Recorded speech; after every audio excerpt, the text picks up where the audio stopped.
आज 9 अगस्त को मैं देख करके आया हूँ इट एंड विद अस।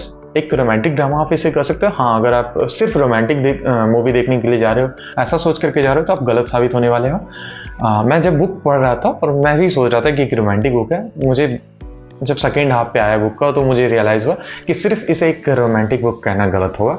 और इसे सेल भी किया गया इसी नाम पे, एक रोमांटिक बुक के नाम पे। और बेस्ट सेलिंग नॉवल है ये। 2 पार्ट में ये बुक थी। It end with us first part का नाम है, और सेकेंड पार्ट का नाम है it starts with us. Colleen Hoover इसके राइटर हैं, और दोनों ही पार्ट काफ़ी अच्छा है। मतलब मैं पर्सनली बताऊं तो बुक मुझे काफ़ी अच्छा लगा था। कुछ बातें मुझे प्रॉब्लमेटिक लगी थी, उसके बारे में आगे बात करूंगा फिल्म में भी, क्योंकि वही चीज़ है, तो मैं उसके बारे में आगे बात करूंगा। बट सबसे पहले इसके कास्ट और कास्ट परफॉर्मेंस के बारे में बात करेंगे। सबसे पहले मैं कैरेक्टर से इंट्रोड्यूस करवा रहा हूँ। 3 मेन कैरेक्टर होने वाले इस फिल्म में। Justin Baldoni as Ryle, Blake Lively as Lily Bloom, और ब्रेंडन अस्क्लेनर, मतलब अगर मैं नाम गलत स्पेल कर रहा हूँ तो आप लोग कमेंट बॉक्स में बता देना, एज एटलस। ये 3 मेन कैरेक्टर हैं। सबसे पहले एटलस से मैं स्टार्ट करूंगा। एटलस का कैरेक्टर मैं जैसा इमेजिन किया था, सबसे पहले आप नॉवल पढ़ते हो तो हर एक कैरेक्टर के बारे में इमेजिन करते हो, अपने मन में एक चेहरा बनाते हो, और वैसा ही मैं चेहरा बनाया था जैसा ही फिल्म में दिख रहा है एटलस। सच में मैं जैसा बुक में पढ़ करके एटलस के बारे में इमेजिन किया था वैसा ही है, और उसके नेचर को भी उसी तरह से मूवी में दिखाया गया। जैसे कि लिली के प्रति बहुत ज़्यादा केयरिंग है, लिली के प्रति बहुत ज़्यादा लविंग है, तो वो नेचर तो खैर वो दिखता ही, ऑब्वियसली बुक में जैसा है वैसा ही दिखाएंगे, बट जैसा मैं इमेजिन करके गया था वैसा ही एटलस का कैरेक्टर था। उसके बाद लिली ब्लूम का भी कैरेक्टर जो है, मतलब काफ़ी जैसा मैं सोचता था वैसा ही, मतलब 100% नहीं देता, एटलस के जैसा परफेक्शन पे तो नहीं गया, लेकिन हाँ वैसा ही था। और उसके बाद मुझे कैरेक्टर अच्छा लगा राइल का, एज जस्टिन बाल्डोनी उन्होंने रोल प्ले किया, और वही मूवी का डायरेक्शन भी कर रहे हैं। मतलब ये चीज़ मुझे काफ़ी अच्छा लगा कि I think 50% of the time movie के स्क्रीन पे वो दिखते हैं राइल का कैरेक्टर में, और वो मूवी के डायरेक्शन भी कर रहे हैं। तो मुझे काफ़ी अच्छा लगा कि मतलब काफ़ी एफर्ट दिए उस फिल्म में। मतलब आप देखोगे तो उनका रोल भी जो है काफ़ी हार्ड है, क्योंकि एक तो रोल है कि लिली जो फर्स्ट टाइम राइल को देखती है और वो जैसा इमेजिन करती है, हम लोग भी जब बुक को पढ़ रहे होते हैं तो राइल के बारे में जैसा सोचते रहते हैं, और फिर उसका सेकेंड साइड देखने को मिलता है लिली को। तो मूवी में जब आप देखोगे तो राइल का कैरेक्टर फर्स्ट बहुत ही ऐसा दिखता है कि वो बहुत ही फोर्सफुल नेचर का है थोड़ा, मतलब कि ऐसा नहीं कि बहुत ही ज़्यादा लविंग नेचर का ही सिर्फ है, वो थोड़ा सा फोर्सफुल नेचर उनका दिखता है। बट फिर वो उसका दूसरा साइड भी दिखता है, थोड़ा सा एक्सट्रीम जब होता है, तो मैं आगे इसके बारे में बात करूंगा। तो 2 साइड देखने को मिलता है राइल का, और मुझे काफ़ी अच्छा लगा कि मतलब टफ रोल था राइल का कैरेक्टर का, और उन्होंने प्ले किया। तो आई थिंक कास्ट परफॉर्मेंस मुझे सबके अच्छे लगे, और एटलस, लिली ब्लूम और राइल तीनों के कैरेक्टर मुझे अच्छे लगे। और साइड कैरेक्टर जितने भी थे, जैसे कि राइल की बहन का जो रोल किया, जो बेस्ट फ्रेंड का रोल करती है, वो मतलब बेस्ट फ्रेंड का रोल प्ले किया है लिली ब्लूम का, और राइल की वो बहन होती है, वो भी मुझे काफ़ी अच्छा लगा। फिर लिली ब्लूम की जो माँ के रोल किया वो भी अच्छा लगा। उसके बाद जो यंगर वर्जन है लिली ब्लूम और एटलस का, वो दोनों का परफॉर्मेंस भी मुझे काफ़ी अच्छा लगा। सो नेक्स्ट इसकी स्टोरी के बारे में बात करते हैं। इसकी स्टोरी सबसे पहले वहीं से स्टार्ट हुई जैसे बुक में स्टार्ट हुई थी, थोड़ा सा डिफरेंट था।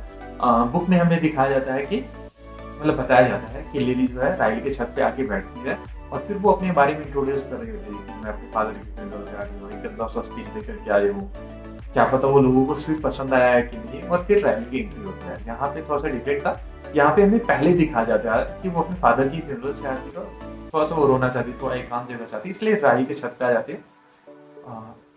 फिर वो सारी चीजें, मतलब स्टार्टिंग में फादर की फ्यूनरल से जाते हैं तो हमें पता चल जाता है कि उसके फादर किस नेचर के थे।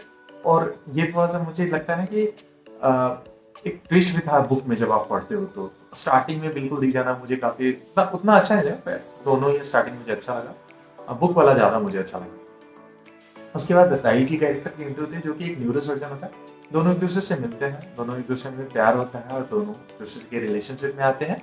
और फिर हमारे तीसरे लीड कैरेक्टर की यानी कि एटलस की एंट्री होती है, और हमें बताया जाता है कि एटलस जो है लिली के बचपन का प्यार किया, या स्कूल में जब दोनों होते हैं तो दोनों एक दूसरे को प्यार करते हैं। एटलस जो है होमलेस होता है, और दोनों एक दूसरे से प्यार करते हैं। और उसी फ्लैशबैक के थ्रू हमें ये भी बताया था कि लिली के फादर जो है उसके मदर के साथ काफी अभिजित थे, और उसी टाइम उन्हें टाइम टू टाइम पीटते रहते थे, मारपीट करते थे, और टाइप ऑफ डोमेस्टिक वायलेंस आप लोग कह लो। और ये ट्रॉमा से ना बिल्कुल अभी लिली उभर नहीं पाई थी अभी तक, और वो अपनी पार्टनर की ऐसी एक भी क्वालिटीज नहीं जाती थी जो कि उसके फादर ने की। तो राइल बिल्कुल जैसा वो कैरेक्टर मतलब जैसा वो पार्टनर चाहती थी बिल्कुल वैसा परफेक्ट नहीं था, क्योंकि हमें स्टार्टिंग से दिखाया जाता है राइल का कैरेक्टर जो है थोड़ा-सा फोर्सफुल नेचर का होता है। मतलब फर्स्ट टाइम भी जब उसका इंटरैक्शन होता है लिली के साथ, तो बोलता है कि I want to have sex with you, या फिर किस करना चाहता हूँ। ये सारी चीज़ें वो थोड़ा-सा मतलब वो दिखता है कि वो थोड़ा फोर्सफुल नेचर का है। एट द सेम टाइम हमें ये भी दिखाया जाता है कि राइल का कैरेक्टर जो है लिली से बहुत प्यार करता है। उसके बाद दोनों रिलेशनशिप में आते हैं, दोनों एक-दूसरे से शादी ही कर लेते हैं। फिर एक दिन दोनों रेस्टोरेंट में जाते हैं और फिर एटलस से मुलाकात होती है और फिर धीरे-धीरे राइल को थोड़ा शक होता है कि एटलस वही बंदा है जिसके बारे में स्टार्टिंग में वो बताती है, क्योंकि वो उसके साथ थोड़ा ऑनेस्ट होती है और दोनों एक दूसरे के साथ ऑनेस्ट होते हैं। और उसके बारे में एटलस से एक बार जिक्र की थी और उसे शक भी होता है राइल को कि एटलस यही बंदा है जो रेस्टोरेंट में दिखता है।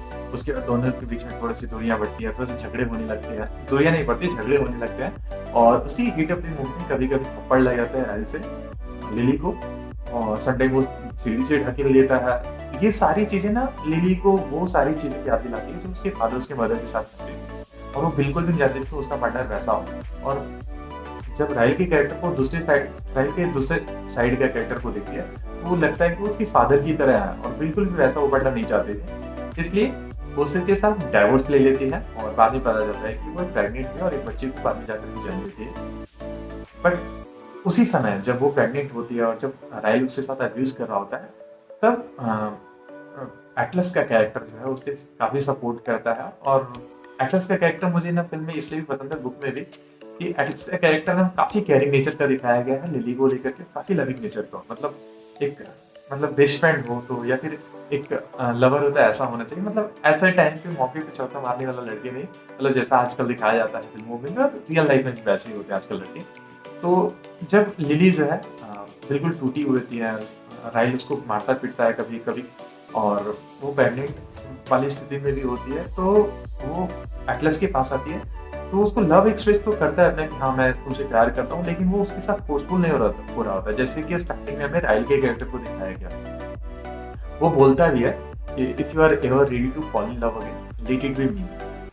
वो उसकी तरफ देखो ना, क्या ऐसा नहीं कि वो मतलब वो रिक्वेस्ट दिखता है, उसके प्रपोजल में एक रिक्वेस्ट दिखता है कि अगर तुम कभी चाहो कि मतलब तुम्हें लगे कि किसी से तुम प्यार कर सकते हो, तो प्लीज इस पर मुझे मौका देना। और बिल्कुल भी फोर्सफुल नहीं होता है। एट द सेम टाइम हम लव राइल को देखते हैं कि वो उसके साथ बहुत फोर्सफुल नहीं करता रहता है। और हमें समझ में भी आता है कि लिली जो है इसी मतलब उसके लाइफ पार्टनर होने वाला था, लिली जैसा इमेजिन करती है, वैसा ही एटलस स्टार्टिंग से वही मतलब एटलस जो है वही बंदा था जो कि लिली स्टार्टिंग से चाहती थी। मतलब मैं क्या बोल रहा हूँ, लिली जैसा चाहती थी पार्टनर, वैसा ही एटलस हमेशा से ही। और जब लिली एक बच्ची को जन्म देती है और गोद में लिए होते, तो ऐसा नहीं है कि डिलीवरी के टाइम पे राइल नहीं आता है, राइल उसकी काफ़ी मदद करता है। लेकिन जब वो बच्ची को ली होती है तो बोलती है कि एंड विद अस, जो कि इस फिल्म का टाइटल भी और बुक का भी टाइटल है।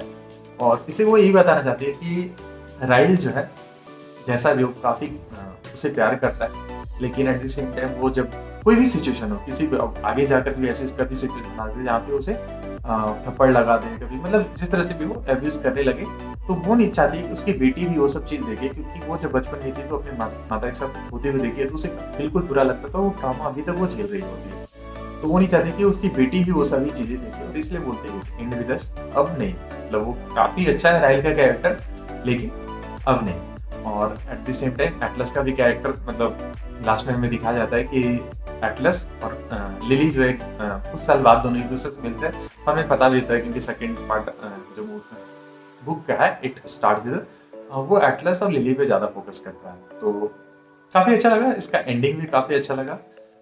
बट कुछ चीज़ें मुझे प्रॉब्लमेटिक इसलिए लगी ना कि राइल के कैरेक्टर को जब दिखाया गया ना, मतलब जब भी देखोगे कि वो अब्यूज करता है लिली के साथ, तो उसके पास ना हमेशा एक स्ट्रॉन्ग एक्सक्यूज होता है। और ऐसा मैं निकाल के नहीं ला रहा हूँ मूवी से कि मेरी तरह को वो तुम ऐसा सोच रहे हो, मतलब बिल्कुल भी मैं ऐसा कुछ नहीं सोचता हूँ।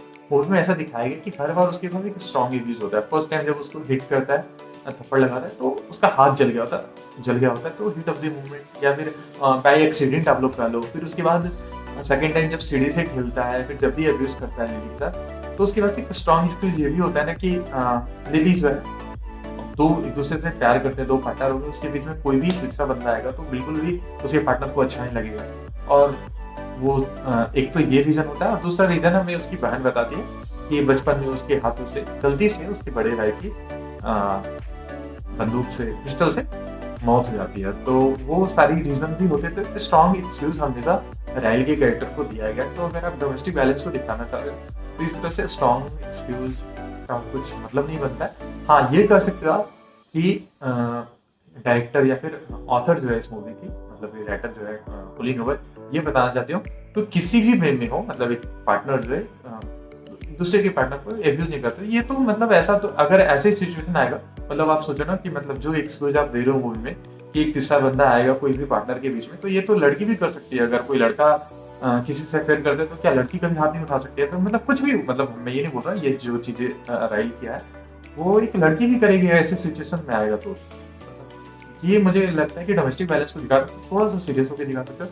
और यही मुझे लगा नहीं कि आप इसे एक रोमांटिक नॉवल के नाम पे सेल किया गया। आप अगर देखोगे तो बेस्ट सेलिंग नॉवल रहा है, लेकिन एक रोमांटिक नॉवल इसे बोला जाता है स्टार्टिंग में।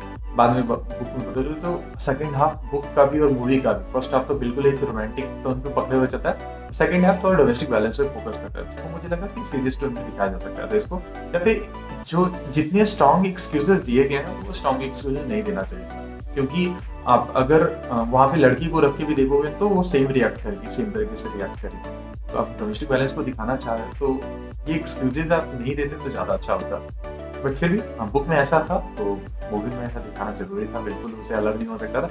एनीवे बुक मुझे पसंद आया था, थीम रोमांटिक थी, मुझे रोमांटिक बुक काफ़ी अच्छी लगती है नॉवल में, और डोमेस्टिक वायलेंस पे फोकस किया वो भी मुझे अच्छा लगा, बट उसे थोड़ा सा दूसरे तरीके से और दिखाया जा सकता था। एनीवे इट एंड विद अस का रिव्यू यहीं पे समाप्त होता है। अगर आपको अच्छा लगा रिव्यू तो आप लोग कमेंट बॉक्स में बताइए, और प्लीज़ अभी रुक करके चैनल को सब्सक्राइब कीजिए, और वीडियो अच्छा लगता है तो लाइक कीजिए। देखते रहिए अल्टीमेट गाइड। Thank you.